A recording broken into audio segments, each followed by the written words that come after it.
Hello everyone and welcome back to 30 Days of Java. It's day 2 now and today we'll be understanding your first Java program and also learn about debugging. Our agenda for today is quite straightforward.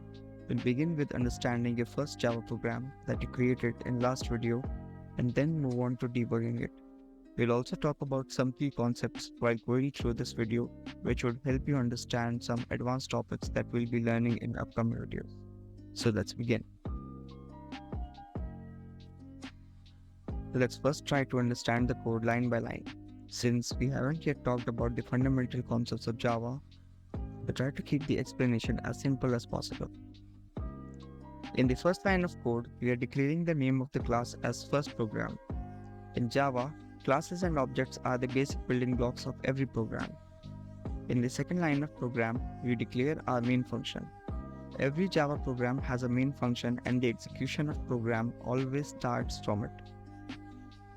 In the third line, we are asking the machine to display the text that we put in the inverted commas, that is, hello world, in the console. Now, before we move any further, let's discuss about the term that I just mentioned, console. The console in Java is where you can see and interact with the text-based output of your Java program, making it an essential tool for understanding how your code is behaving. If we run the program, then we can see the output on the console tab here. This is your console tab. If you make any mistake while writing your code, Java compiler and your IDE is kind enough to point out your mistake in the problem tab here. Now, let's try to break something in our code to see it in action. So suppose if I remove the semicolon from line number 3, it shows up here in problems tab that it is missing a semicolon at line number 3.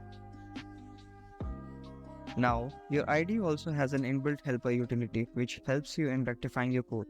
It looks like a light bulb and can be seen on the line where the error is encountered. So suppose if I go to line number 3, you can see there is a red bulb here. If I click on it, it suggests two approaches through which we can resolve this problem. For this video, we'll go with the latter one, that is insert semicolon. Click on it and it adds a semicolon at the end of that line. Now you can see that the problem from problems tab is also gone. You can also run your code line by line using the IntelliJ to debug your code. For demonstrating that, we will add some more statements in your code to better demonstrate it. So let me copy this particular line and paste it again. And for keeping it different, let's try to add something. 1, 2, 3, and 4. Now, if I run the program as it is by clicking on this green triangle here, and then clicking on run first program.main, it shows us all the output in one go. Now suppose if I want to see my code line by line, you can do that using breakpoints. In simple terms, a breakpoint is a tool that lets you pause your running program at a specific spot so that you can figure out what's happening and why it might not be working as expected. It's like hitting a pause button in a movie to take a closer look at a particular scene.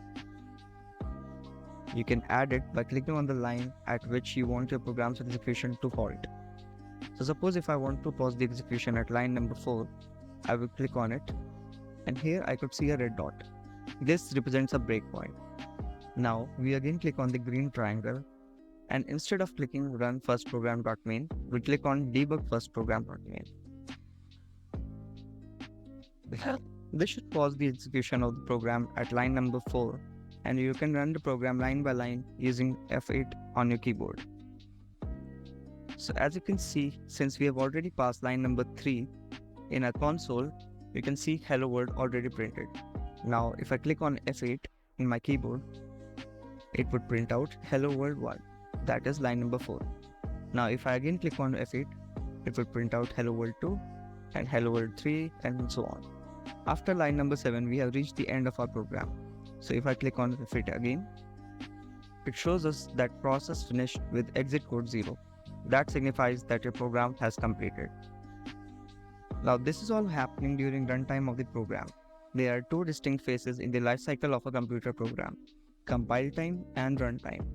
In simple terms, think of compile time as the period when your code is being prepared for execution, and runtime as the time when your code is actually doing what it's supposed to do. Compile time checks for basic correctness, while runtime deals with how the program behaves in practice. Before ending this video, I would also like to explain a little bit about the directory structure that you can see on the left-hand side of the screen. This is called Project Explorer, which is like a map to your code base. It's a tool that helps you navigate and manage your project structure. In the Project Explorer, you can see a tree-like representation of the project files, folders, and packages. It simplifies the process of finding, organizing, and accessing your source code, resources, and libraries. Whether you are searching for a specific class or simply exploring your project's component, the Project Explorer is your guide, ensuring you stay in control of your Java project's architecture. In the two main folders that looks very similar here are out and src, which both have a file called first program. In a Java project, the out folder typically contains the compiled bytecode files, that is .class files, generated from your Java source code, .java files. As you can see for our example, it only has one file which corresponds to the first program file that we created earlier. In some cases, non-Java resource files, for example, XML configuration files, properties files, images, etc., that are part of a project may also be copied to the out folder. These resources are often needed by your Java classes during runtime. The out folder is not meant to be manually edited or modified. It is managed by your IDE's build system, and changes to your source code are automatically compiled and reflected in this folder when you build your project. The src folder in a Java project is where you store your source code files. It's the heart of your project, containing all your Java classes, packages, and application code. This is where you write, edit, and organize your Java code to build your application. So always remember, whenever you're creating a new class, interface, or making any changes to an existing file, do it in src folder, not in the out folder. As always, we'll end the video with a quote that says, "If you don't take risks, you can't create a future." The quote is from One Piece, so take risks and create your own destiny.